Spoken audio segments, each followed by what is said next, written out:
Have you ever kept a family secret for decades? I won't ask what, just curious. When I walked across that stage, my heart wasn't pounding from pride or excitement like I always imagined it would be when I finally reached that moment. It was pounding from a simmering, quiet rage, the kind of rage that doesn't make you scream or cry, but instead settles low in your chest like a dull, familiar ache that's been waiting years to speak. I had played out this day in my head 100 times before, the deep maroon robe swaying around my ankles, the tassel brushing my cheek, the weight of the master's degree hood draped over my shoulders like armor.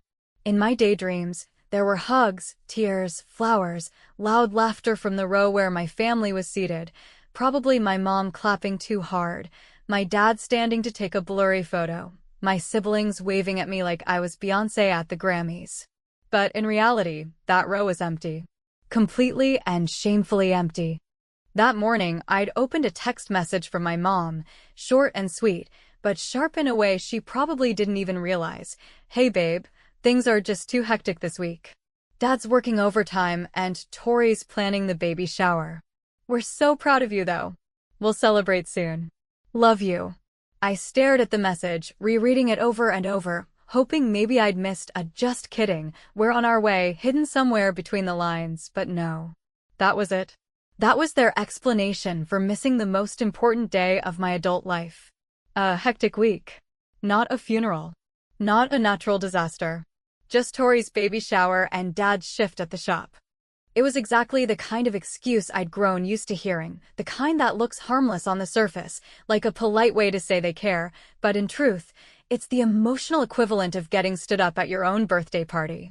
You don't realize it at first. You tell yourself maybe it's just bad timing, or people are tired, or something came up, but deep down, your body knows when it's being rejected. You feel it. And that day, I felt it in every cell.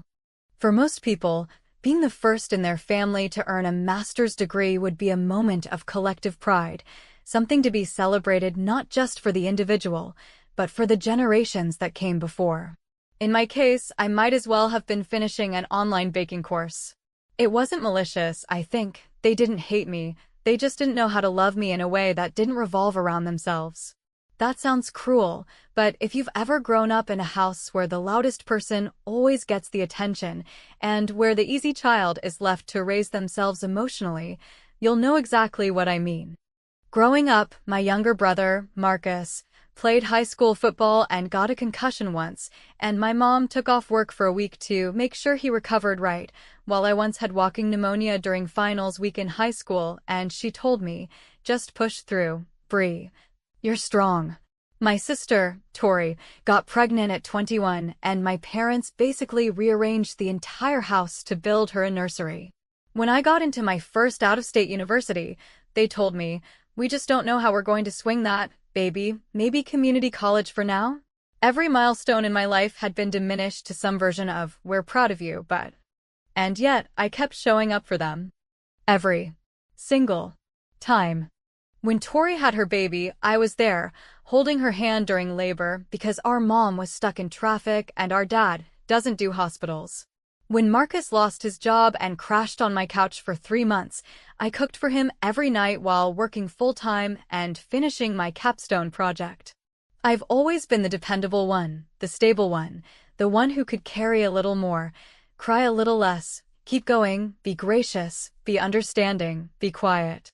But sitting in that auditorium, staring at the empty seats in the row labeled reserved for family, something inside me cracked, not in a violent way, but like the quiet pop of a bone finally slipping out of place after being pushed too far for too long. I wasn't going to sit there and pretend it was okay. I wasn't going to post a smiling photo online with a caption like, wish you were here. I wasn't going to swallow this one down and smile through it like I had 1,000 times before. And maybe that's why, when the dean finished his speech and the final name was called, and the applause swelled, and the audience started shifting in their seats, I stood up not to leave, but to walk straight toward the microphone. I didn't even realize what I was doing at first. My heels clicked against the polished wood of the stage. My robe swished behind me. A couple of faculty members gave me confused looks, and the tech guy near the podium blinked like he wasn't sure if I was supposed to be there. I didn't care. I took a breath, cleared my throat, and said it. To those who couldn't be here today, to the people who said this day wasn't worth the trip, I just want to say one thing: keep that same energy when you need me. There was silence at first, then a quiet gasp from someone in the audience, then a small, awkward laugh, then, a beat later, a ripple of applause. I didn't stay to bask in it. I walked off the stage, grabbed my diploma folder, and made my way out the side door of the auditorium.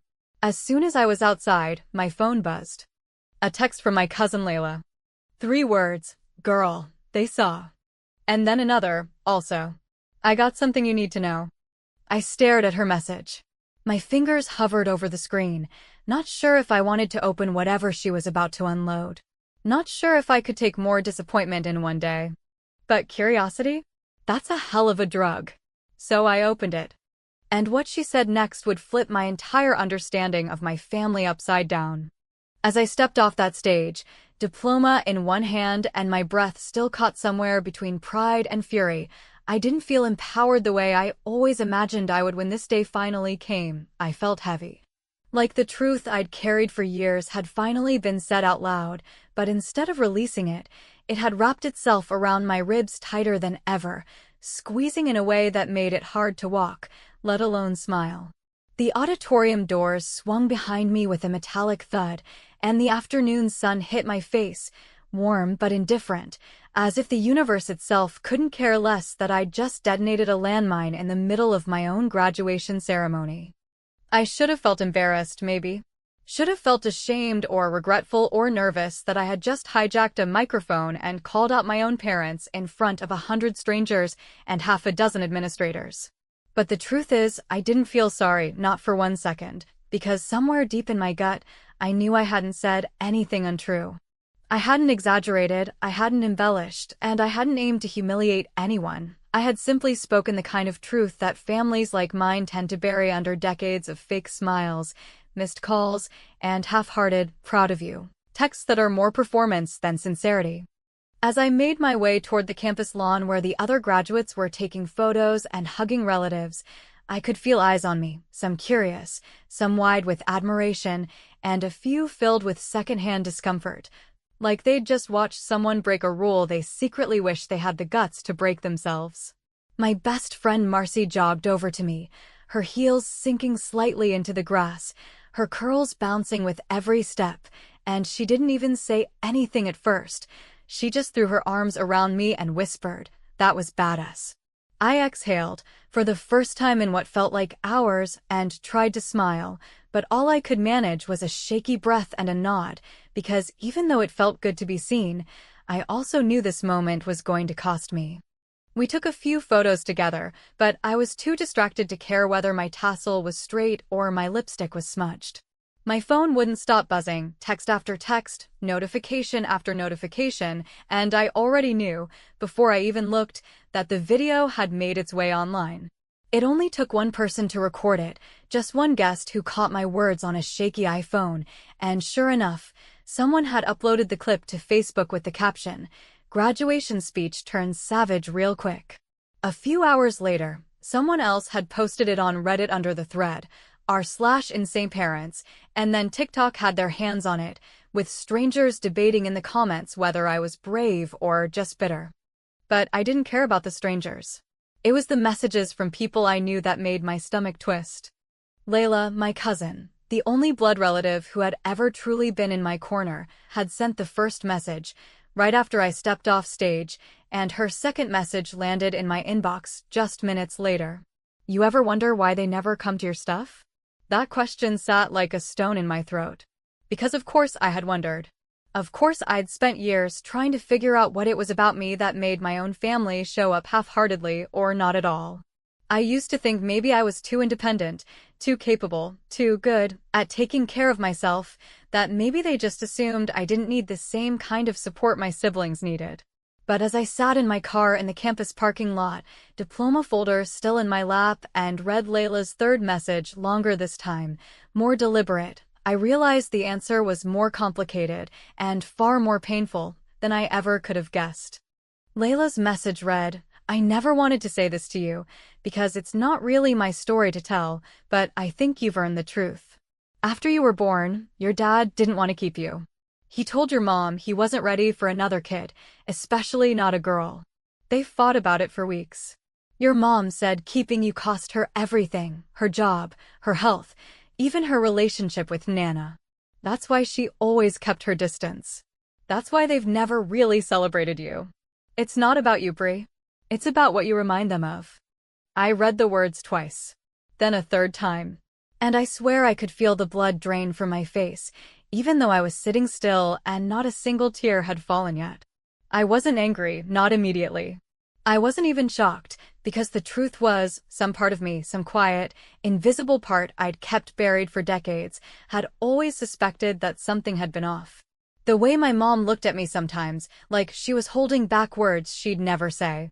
The way my dad bragged about Marcus's football stats, but changed the subject every time I brought up my research or my scholarships. The way I always felt like a guest in my own home growing up, like I had to earn every inch of affection with silence and good grades and helpfulness. It all made sense now.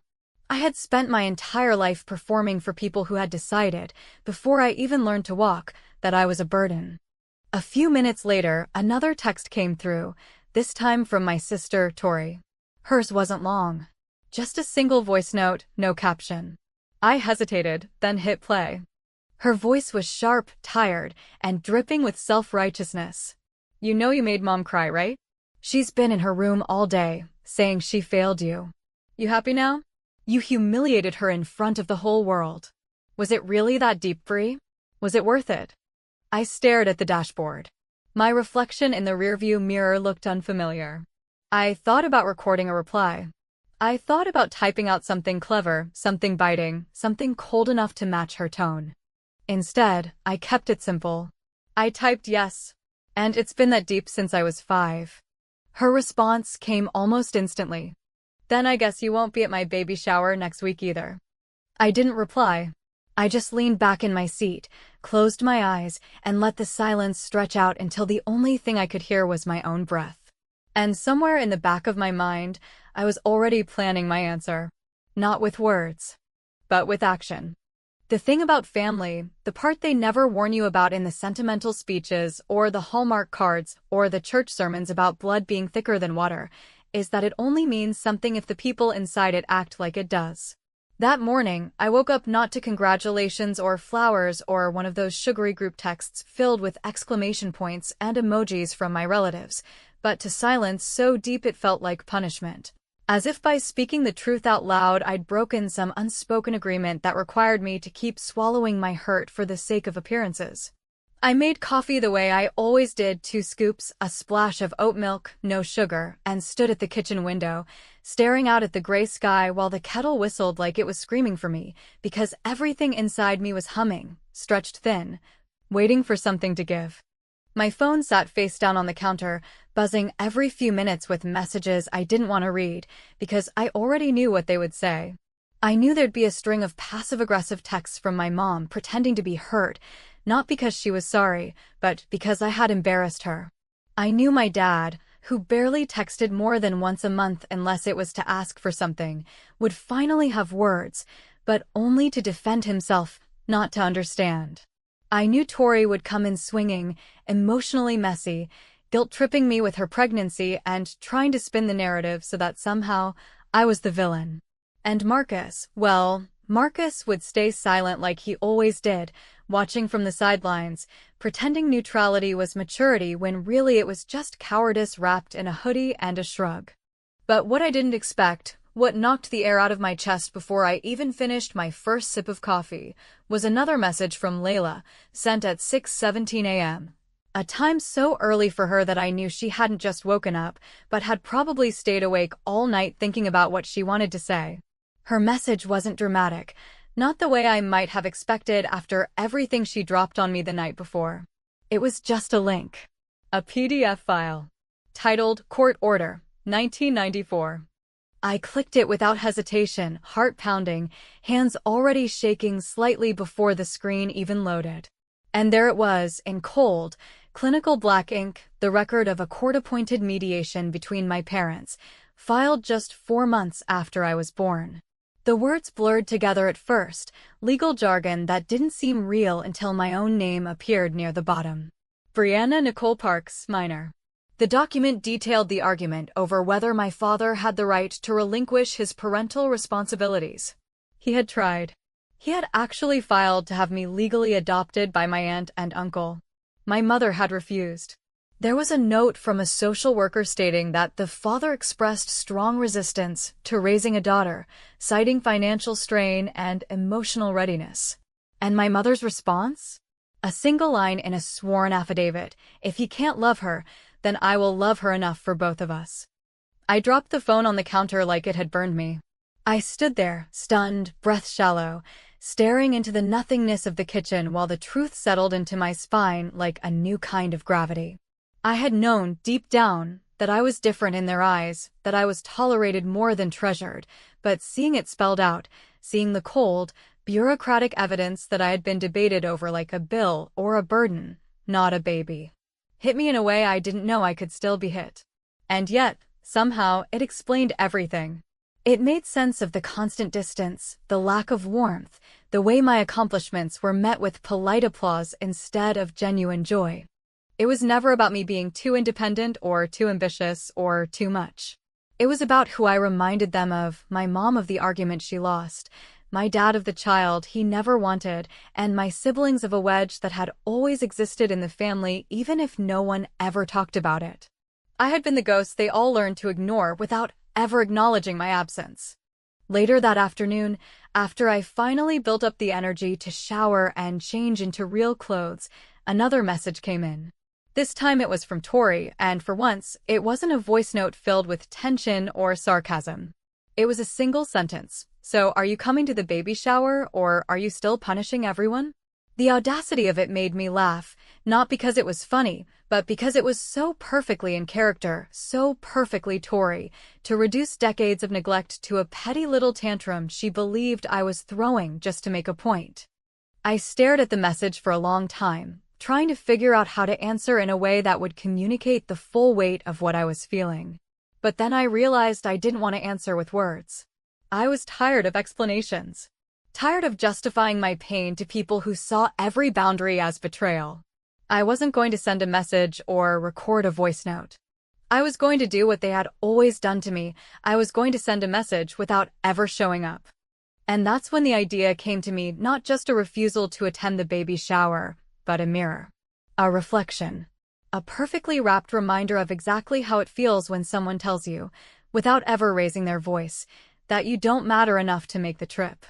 I started planning right away, with a level of precision and detachment I hadn't felt in years.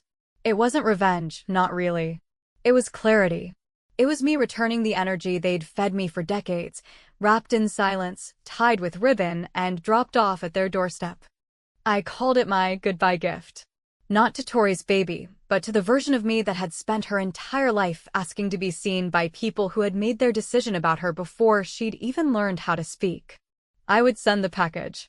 I would make it loud without saying a word. And when they opened it, they would know. They would feel it.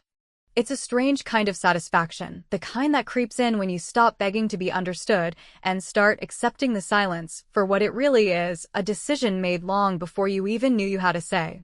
That week leading up to the baby shower, while the group chats buzzed with pastel balloons and diaper cake ideas, while the women in my family exchanged Pinterest links and Amazon registry items like nothing had ever happened, I sat in my apartment, calm in a way that made me question myself, wrapping an empty white box with surgical precision, folding each edge as if I were crafting something sacred, because in a way I was. I wasn't just sending a message, I was carving out space where there had never been any for me, and I wanted to make sure it was as clean, quiet, and devastatingly clear as every birthday they forgot, every ceremony they skipped, every time they told me. Maybe next time, with voices full of inconvenience instead of care. The gift itself was just a shell, a box that held nothing but air and weightless disappointment, but inside the lid, I taped a single note, handwritten in my cleanest, calmest script. Didn't feel like making the trip. Love you though. That was it. No apology. No explanation. No smiley face or flourish. Just their own words, thrown gently back at them with the kind of softness that cuts deeper than anything sharp. I closed the lid, tied it with a ribbon that matched the baby shower theme, mint green, of course, because Tori was having a girl, and I dropped it off at the event venue an hour before the party started, paid a local delivery service in cash, no name. No return address. I didn't need credit.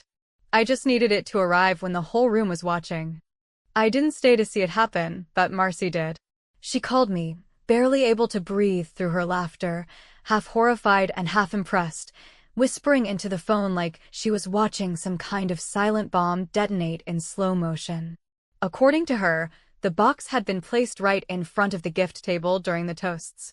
Tori had been glowing, sitting in her overpriced maternity dress, all eyes on her as she thanked everyone for coming and made some joke about pregnancy brain. Then she opened a few gifts, everyone clapping and cooing over the onesies and the bottle warmers, until she got to my box, the one without a tag, the one that made her pause, tilting her head like a dog hearing a strange sound. Marcy said the moment Tori read the note, everything in her face just stopped, like a film strip that had suddenly snapped and burned mid-frame. At first, she didn't say anything, just stared at the paper in her hands. Then she read it aloud, voice thin and shaky. Didn't feel like making the trip. Love you, though. The room went dead silent. A few guests laughed nervously, thinking maybe it was a prank, maybe something lighthearted between sisters. But my mother knew better. Marcy said she looked at the note, then at the box, then turned her head like someone had slapped her across the face in public. The group chat blew up not long after. Screenshots. Questions. Passive-aggressive emojis. My dad texted me something like, "You think this is funny? You made your mother cry again. You're sick." Tori followed with a long, paragraph-sized message about how I was cruel, how I'd ruined her special day, how I was toxic and jealous and always looking for drama. I didn't answer. Not right away. I sat with it. Let them sweat in the discomfort for once. But I couldn't lie. There was something unsettling about how quickly I'd gotten used to this feeling, this clarity, this distance.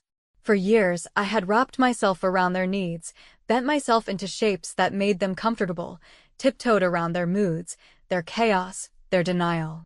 Now, with all that undone, I felt almost light. Not happy, not exactly. But untethered in a way that made me realize how tightly they had gripped the narrative all these years, how much of my life had been spent trying to win a game they never planned to let me score in. Later that night, after I'd poured myself a glass of wine and finally started to relax, Marcy asked me a question that stuck in my ribs like a dull knife. We were sitting on my balcony, the city below us lit up and humming with its own indifferent rhythm, and she looked at me with that same expression she used to get in college whenever I pushed myself too hard, studied too long, carried too much. "So what now?" she asked softly. Was that revenge, or was that release? I didn't answer right away because I didn't know. Maybe it was both. Maybe it was neither. Maybe it was just the only way I knew how to draw a line that wouldn't be erased or argued with. I told her I didn't feel guilty, not one bit, but I also knew that the next part, whatever that was, wouldn't be as easy as mailing a box and walking away. Because when you grow up never really being chosen, never really being cherished, you start to think that if you just achieve enough, succeed enough, prove your worth loudly enough, maybe they'll finally see you. And when that never happens, when they keep ghosting you over and over in new and inventive ways, you either go crazy trying harder, or you walk away with your sanity intact and your heart half closed. The next morning, I checked the mail and found a handwritten letter from my mother. No stamp. Just left in the box like a relic. My name written in cursive I hadn't seen since birthday cards in elementary school. I carried it back into the apartment like it was made of glass, unsure if I wanted to open it, unsure if I had the energy to read another warped version of the truth. But something about the weight of it, the deliberate way she had chosen pen and paper instead of text or email, made me think this time might be different. I opened the letter. And what I found inside wasn't what I expected. It wasn't an apology. It was something worse. The paper trembled slightly in my hands, not because of the breeze slipping in through the cracked window, but because something in me refused to hold it steady, like my body knew what my mind hadn't yet admitted. That nothing inside this envelope was going to make anything better, that what waited for me in my mother's handwriting would not offer the peace I had spent years craving, but rather an echo of the same tired rhythm I'd been hearing my entire life. Dressed this time in the false intimacy of pen and ink. The letter was written on cheap floral stationery, the kind she always kept in a kitchen drawer next to rubber bands and grocery receipts and never used coupons, and the smell of her perfume, soft, powdery, faintly artificial, lingered in the paper like a ghost that hadn't quite figured out it was dead. The first line stopped me cold. "I heard what you said at graduation," she wrote, as if I had made some offhand comment at a barbecue instead of standing in front of an auditorium full of strangers and finally cutting the cord between us with 10 words that took me 29 years to form. She didn't say she was hurt. She didn't say she was sorry. She said she heard, and that word sat in my chest like a stone, heavy not because it meant she had listened, but because it confirmed what I already feared. She had heard me, yes, but she had not understood me. The rest of the letter unfolded slowly, line by line, sentence by sentence, not with apology but with justification, a careful weaving of history and excuses and selective memory that made my skin crawl with how familiar it all was. "You were always strong, even as a baby," she wrote, and I know that sounds like a compliment, but sometimes strong children are hard to reach. "You didn't cry much. You didn't cling to me like Tori did. You just handled things." I paused there, staring at the page like it had insulted me. That's what she remembered? That I didn't cry enough? That my silence was interpreted not as a need being unmet, but as evidence that I didn't have needs? As if I'd come into the world pre-packaged with resilience, self-soothing from the bassinet like a tiny adult who never needed to be rocked or held or asked if I was okay.